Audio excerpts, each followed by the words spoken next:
When Photoplay asked me to write about the years I spent with a purse thinner than a slice of ham and a drugstore sandwich, I felt like saying, folks, you've come to the right person. Because, until 20th Century Fox signed me to a 7-year contract, being broke had been the story of my life. I don't have to search very far back in my memories for times when the absence of money almost overwhelmed me. Almost, but not quite.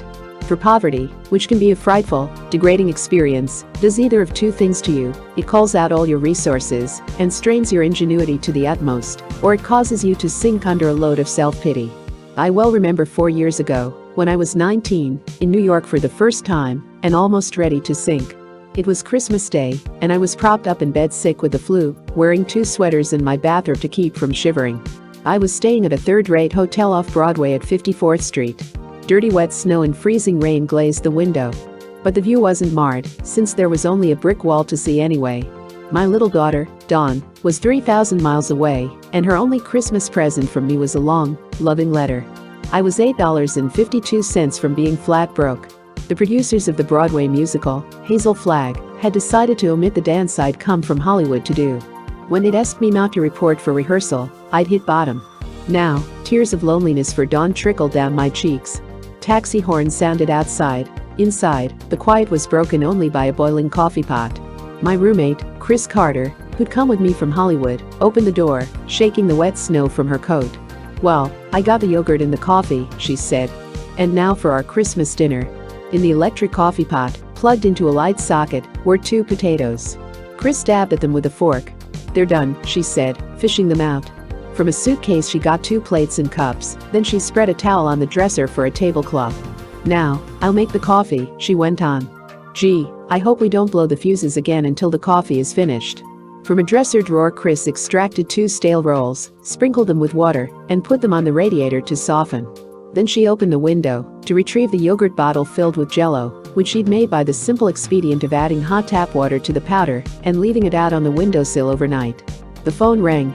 It was a friend in the Hazel Flagg cast, calling to say that the producers had finally decided to leave my dance in. Jubilantly, Chris and I drew up chairs to the dresser. I surveyed the dinner, murmuring, well, no rich wine sauces to give us the gout. And just as the coffee bubbled in the pot, bang, the fuse blew, and our light went out. I began to hum, "There's no business like show business," and Chris and I doubled up with laughter, while angry hotel guests in the hall yelled, "Hey, what's with the lights? They're out again." Almost every night at dinner time they went out, thanks to our contraband coffee pot. Fortunately, Chris and I had the saving grace of laughter, which helped us through those rough days. My dance, a burlesque of Salome and the Seven Veils, received wonderful notices, and from then on that wolf outside the door fled to greener pastures. My name went up in lights, and my picture was put on posters. It was exciting, but after the show I still had to soak my aching feet. The papers called me an overnight success. Take my word for it, 13 years, hungry, frightened years of dancing, make one long, lonesome, heartbreaking night. But before that, Chris, a luscious, offbeat, red-headed character, and I had learned to make do. We had utilized all our courage, and mainly our battered senses of humor, to keep our heads up during that gloomy period in New York. I hadn't wanted to leave Hollywood when Robert Alton, the choreographer, had asked me to give up the safety of my $42.50 hoofing job at the Macao, a little night spot, and try my luck in New York. I fought against leaving my little girl again, and in fact, I'd about decided I was a failure at the work I'd loved and been studying since I was 6. I was ready to turn in my tap shoes for a typewriter. Toward that end, I'd been saving a little each week to take a secretarial course. I even had the promise of a job at Hughes Aircraft and planned to change my name to something less flamboyant than Sheree North. But Robert Alton kept telling me what a great future I'd have on Broadway if I succeeded, so finally I agreed to go, if Chris could go along as my understudy. By the time I'd left 2 weeks' board money with the mother of a chorus friend to care for Dawn, bought a cheap suitcase, galoshes, a thin full-length gray coat for $12 at Lerner's, which was laughable against the icy winter in New York, I found I had just enough for train fare and expenses to last a week until payday in New York. In the matter of a winter coat, Chris was worse off than I. She found a remodeled old mouton coat at a rummage sale and considered herself rather chic in it. But the first time she wore it in the rain, it smelled like a Chicago meat-packing house, and poor Chris had to shell out $15 from her dwindling supply for another coat. And dwindle the money did. We thought we were a couple of hep characters when it came to show business, and we expected to go on rehearsal salary right away. When we discovered it would be 5 weeks before we got paid, and then only $30 a week, the news rocked us like a small-sized atom bomb. In addition to that, the job meant so much to us, we couldn't risk being late for rehearsal. So the first morning we took a cab. It seemed like a long ride, and the fare was $1.50. Tired after we were through, we didn't feel like a long walk, so we took a cab back to the hotel. Fare, $2. It was only by accident that days later, we learned we were only 2 blocks from city center, and that the cabbies had played us for suckers with trips through Central Park and back. We didn't want to tell anyone how broke we were, so we made a game out of merely existing. Since we only had summer dresses, we wore Levi's under our coats to keep warm. In California, Levi's are fine, but not in New York. So we'd roll them up, put on high heels, and go to a cheap restaurant for breakfast. Naturally, we couldn't take our coats off.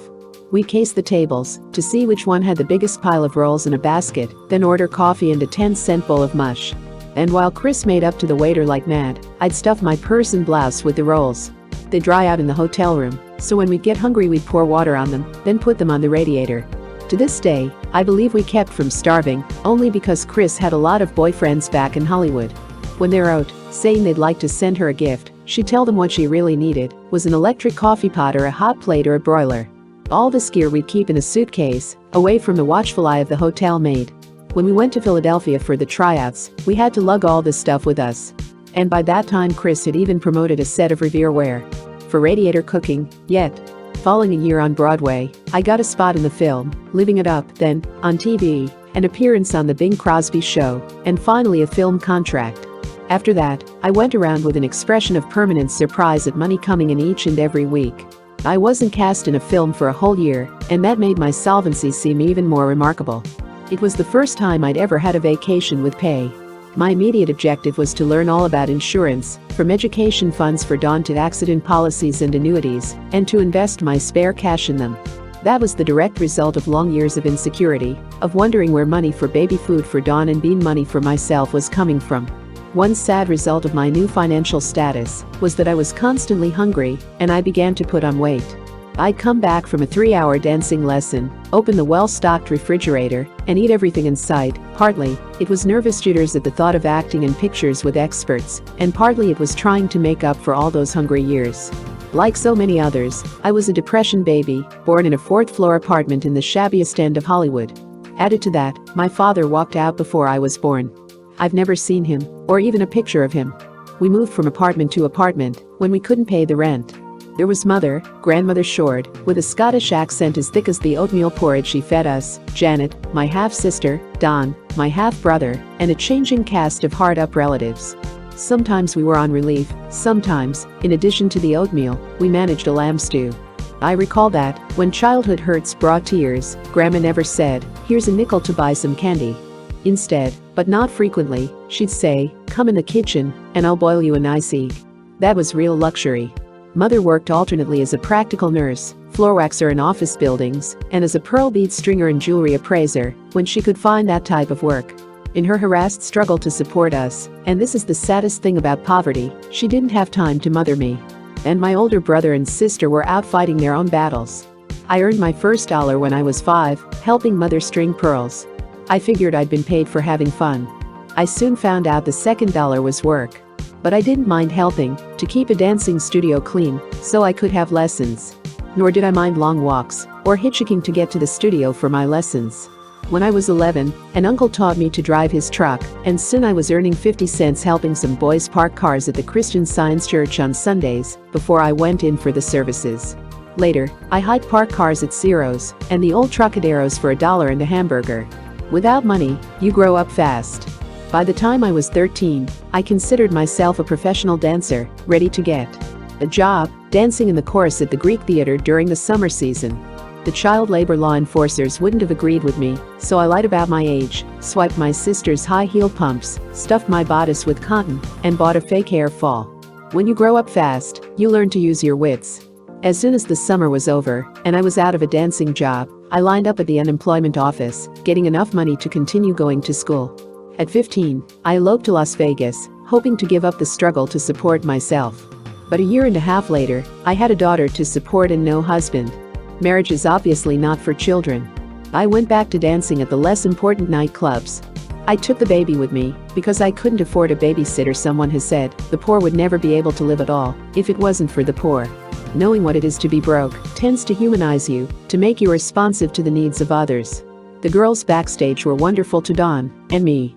With just enough money to see them through the week, not knowing if they'd be working the next week or not, those girls had developed a compassion for the struggles and hurts of others. I, myself, didn't escape this desire to help. If we had $1, we'd give a needy friend 50 cents of it. When Chris was out of a job, I'd be breadwinner for both of us, and she did the same for me.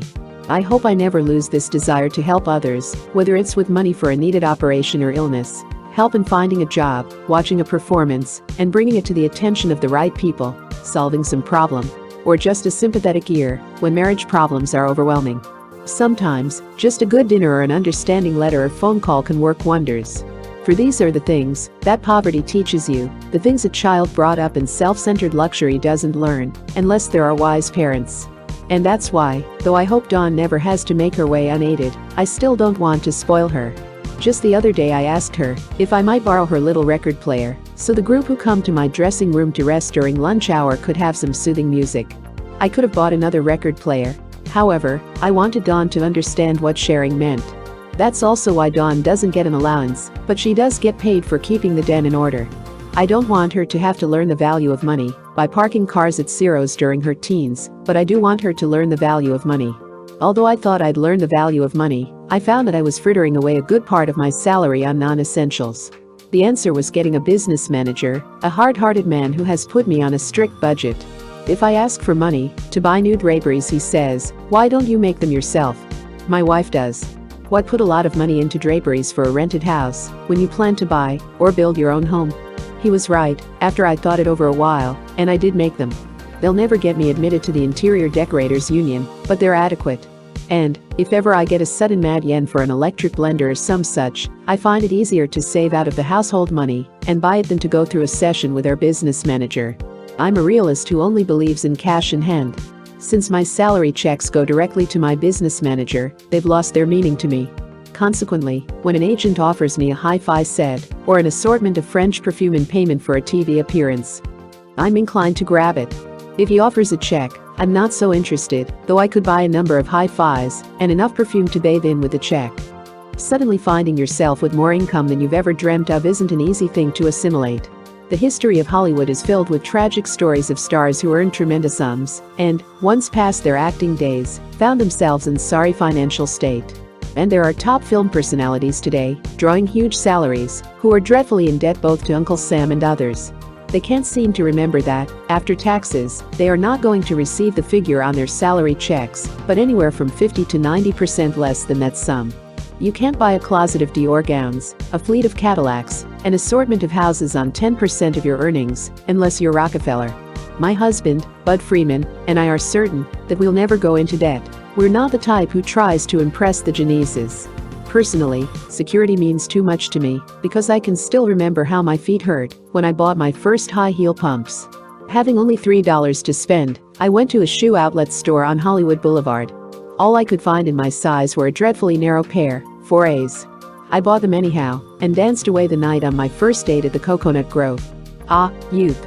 Years of being broke make you not only realistic, but sometimes too cautious, afraid to leave the nest of a small security and try your wings. So opportunities pass and memories become bitter. And injustices can rankle deep and corrode when money is involved. I remember when I was dancing in a nightclub for $42.50. The management was supposed to furnish new costumes, but didn't. The ones we had were in tatters and we'd spend hours keeping them in repair. There's a union that prohibits that, and once I was caught mending my costume and fined $50. It seemed that such work should have been done by a wardrobe mistress, but we didn't have one. Did the management repay me? That's a laugh. 2 weeks later, they were going to fine us $50 each again for wearing our own shoes. The ones the management bought us didn't fit and were falling apart. I solved that crisis by quitting. It's no wonder, then, that money had real meaning for me. With my new contract, the thing I wanted most of all was a home for my little girl. She and I had never had one. But again, caution overcame this natural desire, and I rented a rundown cottage 30 miles out in the valley where rents were cheap. I drove a beat-up 1949 car with holes in the roof. I lugged the laundry to the laundromat. I watched the ads for Thursday grocery specials and shopped around. I saved plastic bags and string and continued to use kitchen matches, my own patented cigarette lighters. It was hard for me to spend money on myself. My clothes came from Orbox, where one serves oneself and saves. I bought a little straw skimmer at the drugstore for 69 cents. And so I was much amused when I read in the columns, Sheree North in an expensive cocktail suit and chic hat at Ciro's last night. That expensive cocktail suit was $39.50, and the hat cost $5.95. I'd learned to know values and style from constantly reading fashion magazines and from my model girlfriends, who buy basic simplicity and good fabrics, avoiding loud colors, fripperies and high style. Although I love and can afford clothes, I find that today I don't need an extensive wardrobe. At the studio I wear rehearsal leotards and tennis shoes. At home I wear toreador pants and blouses. And if I must attend premieres or make out-of-town appearances, the studio furnishes the clothing, too fancy, I'll admit, for my own personal taste. The odd thing, I found, is that since I don't have to count my pennies, I've become more subdued in my appearance. I don't have to bleach my hair platinum, cover my face with makeup, or wear revealing dresses in order to get a job in a nightclub. I can be myself. And that means letting my hair go back to its natural brown and grow out, sans permanent, except when I'm in a picture. Then, it seems, gentlemen still prefer frizzy blondes. I like to pull my hair severely back from my face in a chignon and wear smart little hats. I've always loved severely tailored, simple suits, and now I wear them. I dislike costume jewelry, bright colors and too fancy shoes. Columnists are amazed. They call me the new Sheree. I found a wonderful Chinese girl who makes me a few basic dresses, well-fitting, and that's all I need for the infrequent occasions when Bud and I go out in the evening. He doesn't care for nightclubs. As for me, they give me the shakes. I've had it from the other end of the room. Frankly, I suppose that I don't feel like a film star. And, knowing me, I never will. I'm giving a lot of thought to my career and I'd like to have some integrity about my work. But I don't fool myself. I know that girls like me are hired mainly for their legs and faces, visual aids to entertainment. What's more, we're darn well paid. I know the musicals are what I can do best.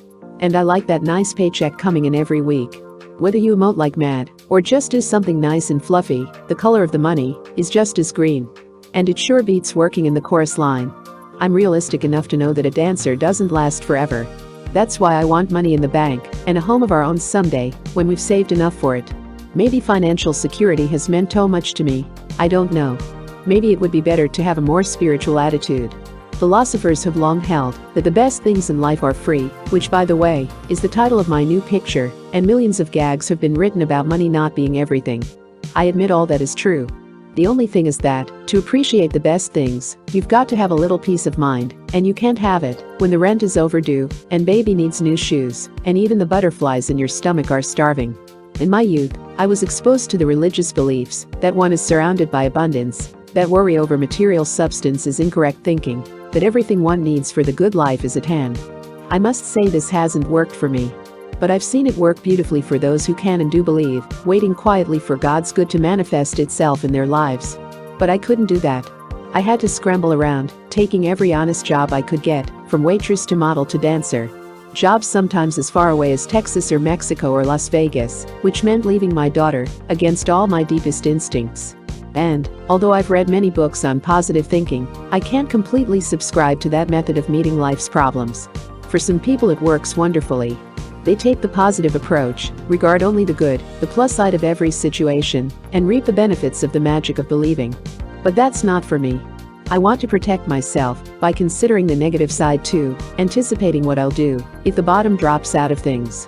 I don't want that to happen to my career. That's why I take daily dramatic, singing and dancing lessons. Symphony musicians on vacation carry their instruments all over, because if they cease practicing for even a day they get out of condition. It's the same way with a dancer. My teacher is rather drastic. She just doesn't believe your muscles won't stretch to a certain point and then way beyond it. It's torture, but for a good cause. When I'm working, I carefully take my professional makeup off before I go home, because I want Ann and Bud to see me looking fairly normal. Then, when I get home, I have a nice long talk with Dawn about what happened at school and at the playground, next a session in my bathtub with my whirlpool which takes out all the kinks in my body. Then I'm ready for a hearty dinner. I'm on a perpetual motion diet. If Bud asks me how I feel, I say, oh, just medium hysterical. But the real truth is that I feel wonderful, because I've had it bad, but today I've got it real good.